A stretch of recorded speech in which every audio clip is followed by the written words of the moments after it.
við að fjalla mál Áslaugar Örnu Sigurbjörnsdóttur dómsmálaráðherra brugghúsin, eða sem sagt heimila brugghúsum að selja sína vöru, sína nýsköpun og sína framleiðslu beint frá brugghúsinu, eða framleiðslustað. Til þess að við fengið til mín góða gesti sem að þekkja þessi mál frá ýmsum hliðum. Arnar Sigurðsson, Laufey Sif Lárusdóttur og Ingvar Smára Birgisson. Komið sæl og velkomin. Já, takk fyrir það.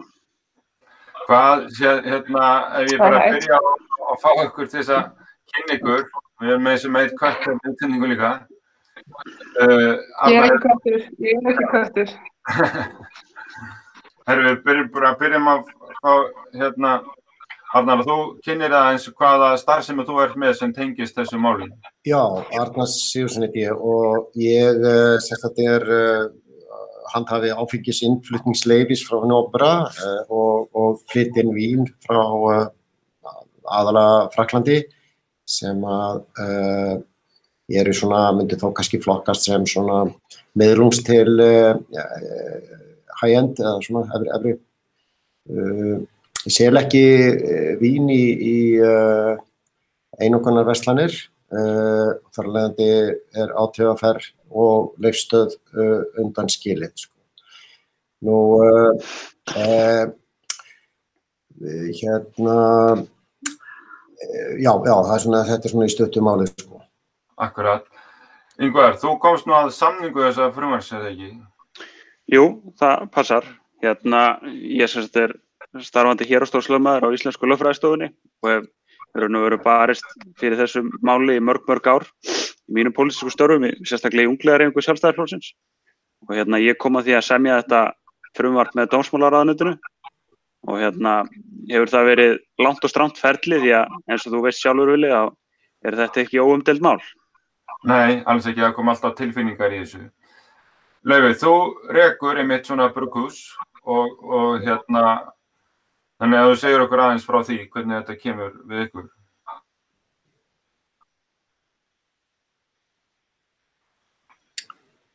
Já, pizza. Já. Það eitthvað högt á útsendingin hjá Laufey. Ok. Já, heyrist núna? Já, við heyrum ég núna. Ég er sem sagt eigandi Ölverk Pizza brugghús í Hveragerði og stjórnarmeðlimur í stjórn íslenskra handverksbrugghúsa sem hefur verið að vinna að þessu máli síðastliðin ár. En það er mikið baráttumál og bara sjálfsagt mál fyrir öll brugghús á landinu og skiptir miklu máli að þetta fari gegn frumvarp hennar Áslaugar Örnu. En á okkar stað, sem sagt Ölverk Pizza brugghús, þá erum við að framleiða bjór með svona handverksbjór, lítið magn í einu, einungis 300 lítrar í hverju framleiðslu, eitt af smærri brugghúsum landsins. Og oft, já, bara algjört baráttumál fyrir okkur að geta selt beint út af staðnum hjá okkur til viðskiptavina með aldur og eftir einhverjum svona skilyrðum.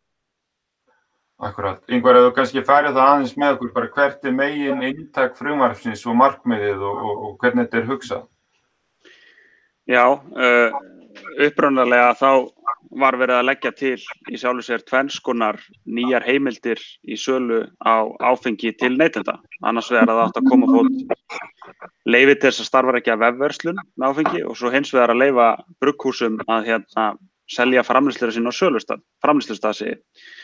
Og vefverslunin var mikil þyrnir í augum ríkisstjórnarinnar, skilst mér. Þannig að eftir sitjum við með þessa heimild minni brugghús, það eru brugghús sem framleiða minna en 500.000 lítra á almanaksári, einu ári. Þeim verður heimild að selja á framleiðslustað áfengt öl. Og verður það þá háð leyfi frá sveitarfélaginu og þess háttar. En það sem er auðvitað athyglisvert við þetta, að þarna er verið að reyna að lögfesta í raun og veru fyrstu undanþáguna frá einangur ríkisins á smásölu áfengis. Akkurat.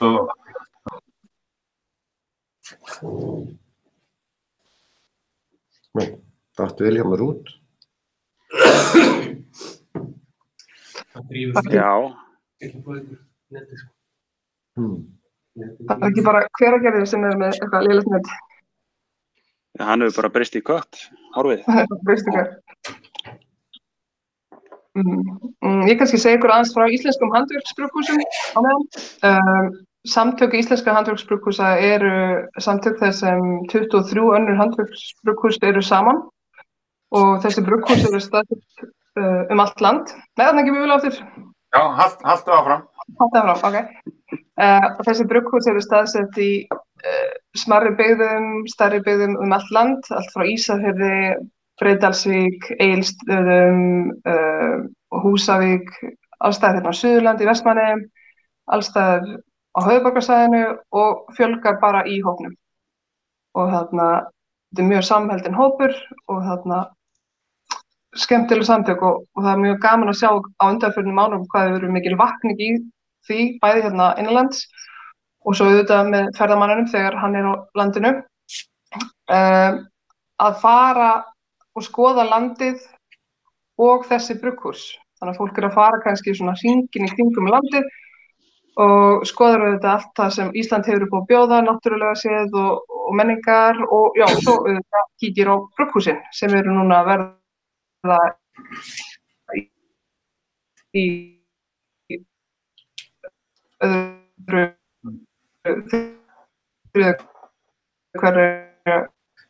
eitthvað styrkjum. Það hérna... Mikil svona, bara, já, Þetta vill oft verða þegar áfengismálin eru rædd og þá hérna sjóðhittnar allt saman og það menn sé að kemur álag bara á útsendingunum leið sko, en Arnar, það alltaf þessar tilfinningar í þessum málum. Er einhver ástæða til þess að vera alltaf að hérna hafa svona stranga reglur kringum þessa löglegu neysluvöru? Nei, sko, að grunni til líka tel ég að það sé alveg vert að minna á að hlutverk stjórnmálamanna auðvitað að tryggja réttindi fólks, ekki hefta þeim. Og réttindi í samhengi við mannréttindi sem eru atvinnufrelsi skilgreint sem hluti af mannréttindum, að fólk einfaldlega eigi að hafa frelsi til þess að stunda það að kýsir, svo fremi að fólk skerði ekki réttindi annarra. Og við höfum auðvitað þessa vöru ákveðin lög og reglur sem ekki deilt það er að segja áfengiskaupa, aldur og annað slíkt. Og nú allt ber þetta að sama brunni. Það sem við viljum gera að við erum öll á sama bátnum með það að vill enginn að ungmenni byrja að neyta áfengis snemma á lífsleiðinni. Sko. Og það auðvitað auðvelt mál að afgreiða og miklu betra að ríkið takmarki sína aðkomu af eftirlitsþáttunum en ekki framkvæmdinni. Við getum séð bara til dæmis augljóst atriði að ef að vínveitingastaður brýtur lög þá bara missir hann starfsleyfið. En hvað ætla menn að gera ef að verslunarstjóri í verslunum á TFR brýtur lög? Sko. Þá bara allar ríkið að loka á ríki. Og þetta svona augljóst svona hagsmuna árekstusmál. Nú, ég veit ekki hvað veldur en einhvern veginn hefur læðst að sá misskilningur að ákveða ferðbyggi landsmönnum gott úrval og lágt vöruverð. Að sem sagt einokunar verslunar fyrirkomulag með einhverjum hætti geti verið almenningi hagfellt. Þetta náttúrulega segir manni að stofnun eins og Samkeppniseftirlitið eigi eitthvað verk framundan í að kynna fyrir landsmönnum kosti samkeppnisreksturs. Og auðvitað það nú svo að bara þetta gríðarlegt hagsmunamál fyrir neytendur en jafnframt bara sjálfsagt mannréttindamál fyrir þá sem að til dæmis að stunda og þetta þannig sé gagnist mér og mínu rekstri ekki neitt sérstaklega sko, að þá auðvitað styðja þetta heilsugar sko fyrir aðra og sérstaklega þá sem að stunda þessa litlu starfsemi út á landi sérilegi sko. Það myndi kannski gagna sínu rekstri frekar ef það væri netverslunar þátturinn hefði haldist inni. Já, en gott og vel, ég bara einhvers staðar verðum að byrja og mér finnst það í raun og veru bara alveg með ólíkindum að einhver skuli bara sennilega finna það hjá sjálfum sér að vera á móti því að brugghúsið Laufeyjar og önnur slík fái að selja sínum viðskiptavinum beint og millileiðalaust framleiðsluna á sínum stað. Ég bara skilur ekki alveg sko hvað fólki gengur til sko. Nei, maður skilur ekki allt sko, en eitt sko sem ég langar að spyrja þín, ætlar þú að koma með eitthvað, Laufey? Já, ég var svona sko, bjór náttúrulega ferskvara og við erum Já, leiðu þú fyrir að tala Laufey, þá þyngist á línunni hjá þér. Með þér að við erum sannarlega stakk búin til þess þetta ferskvara. Já, ok. Það frýs alltaf þegar þú byrjar að tala, en Ingvar, ég ætlaði að spyrja þig að því hvað þeir eru búin að vera að vinna í þessari löggjöf og svo ertu náttúrulega eins og komst inn og aðan búin að pæla lengi svolítið í þessu. Þessi einokun og þessi stranga löggjöf kringum áfengismálin, hún ekki svolítið svona fölsk vörn að því að það fullt af vínveitingarleyfum og það eru barir opnir og það eru einkaaðilar að selja þetta út um allt og þannig þetta ekki bara svolítið svona, bara heldur sem í bómull sem við erum ekkert í? Jú, það búið að búa til þá ímynd að hér á Íslandi sé þetta gífurlega aðhaldskerfi og við einhvern veginn búum svo vel að því að það séu lítil unglingadrykkja og það séu öllu leyti að þakka mikla aðhaldinu sem löggjafinu veitt og ríkið í þessum málaflokki. En staðreynd mála eins og að sú að vínveitingarleyfum hefur ekki tvöfaldast eða þrefaldast á síðustu 20 árum þegar örugglega á þessum tímapunkti tífaldast. Fjöldi áfengisverslana hefur auðvitað aukist líka mjög mikið á þessum tíma, fjöldi áfengistegundar sem fluttur inn til landsins hefur aukist gífurlega á þessum tíma. Svo þetta heimild fyrir einstaklinga til að flytja áfengi til einkaneyslu til landsins, sem auðvitað ástæðan fyrir því okkur það hefur verið horft til þess að reyna liðkun fyrir kerfinu hérlendis vegna þess að það eitthvað skrítið við það að neytendur geti keypt bjór eða rauðvín úr vefverslun í London sko, en okkur ekki Reykjavík. Við ekki sendt þeim að dyrum. En þrátt fyrir þess þetta miklu aukna aðgengi áfengi þá held ég að sé enginn sem segir að hér hafi einhvern veginn áfengismenning orðið verri á síðastliðnum árum, þvert á móti betri. Okkur hefur tekist að halda vel utan sérstaklega þennan viðkomasta hóp sem eru unglingar.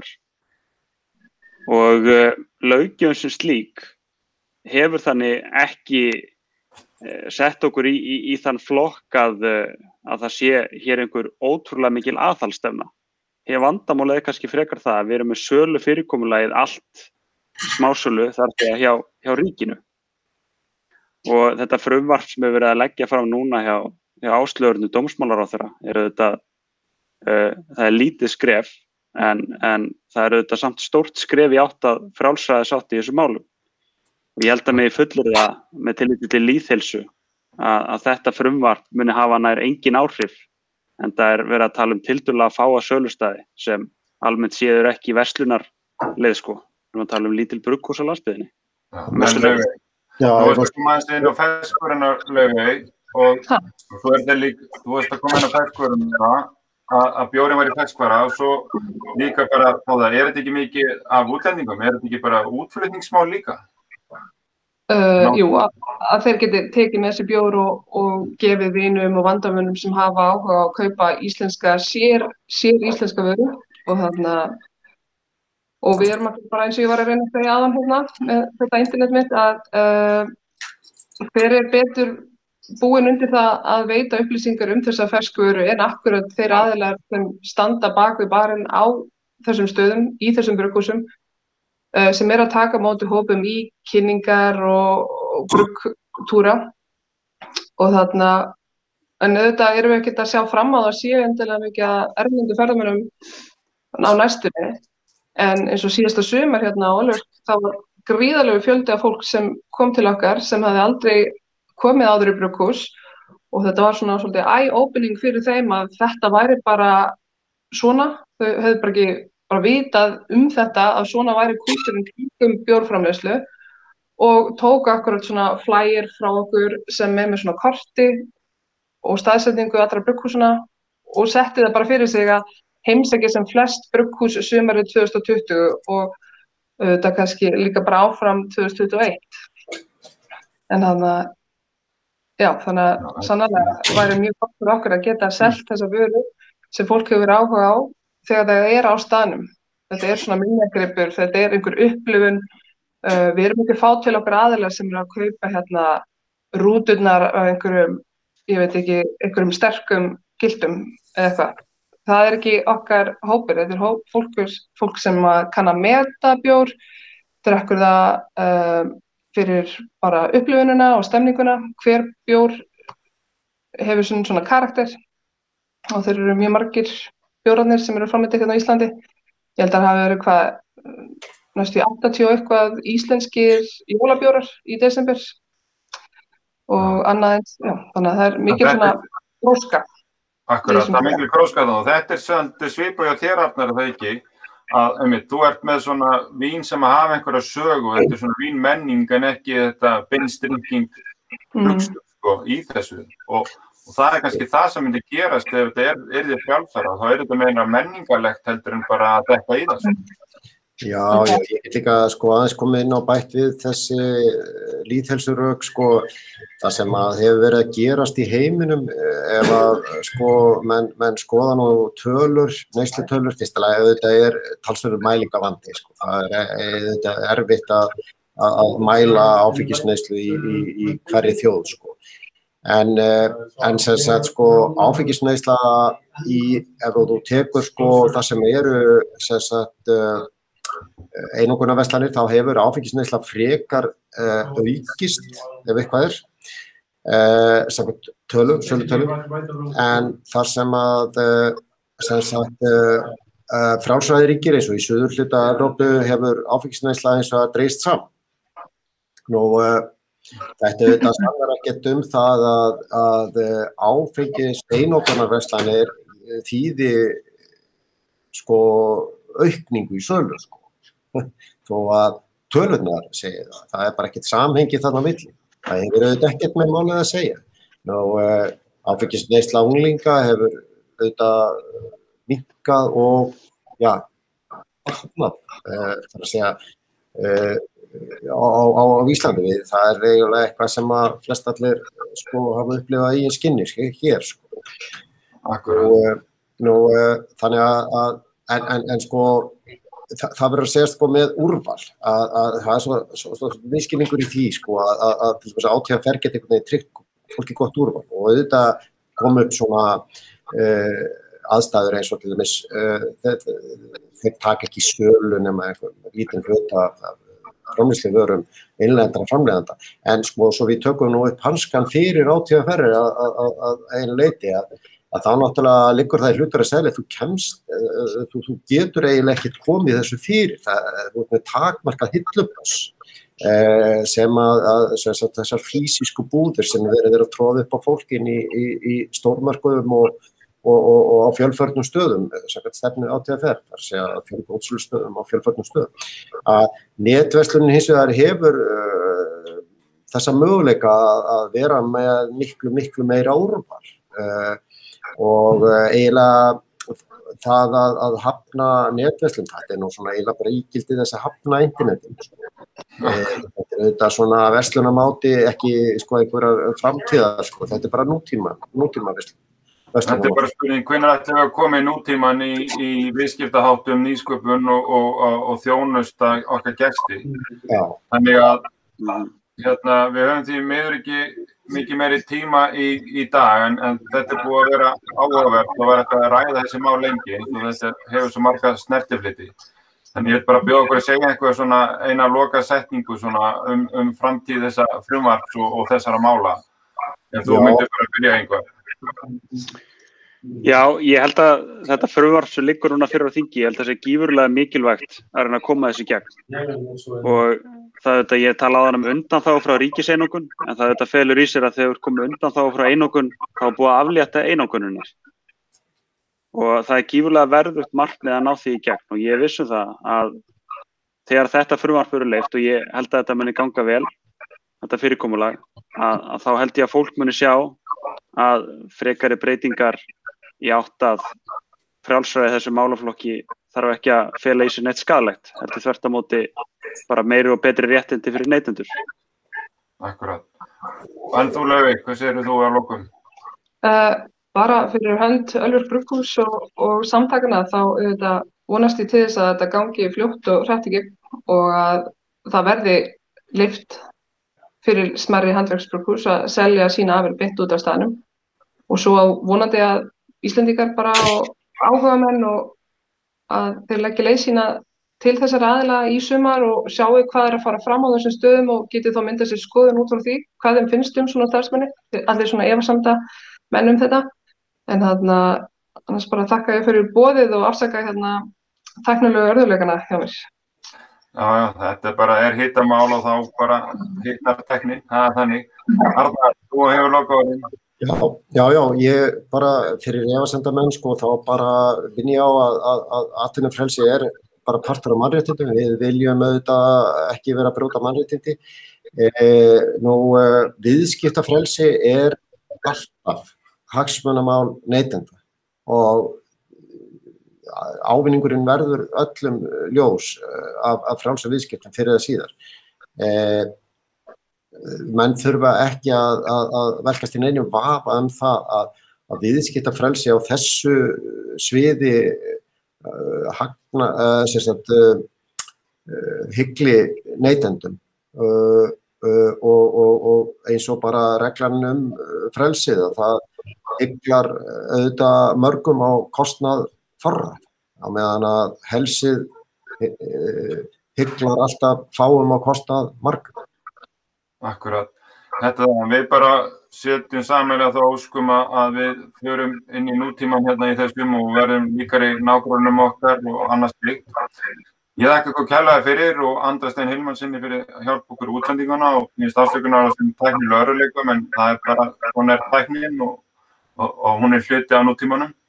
Þannig að ég þakka ykkur kærlega fyrir og sjáumst hér að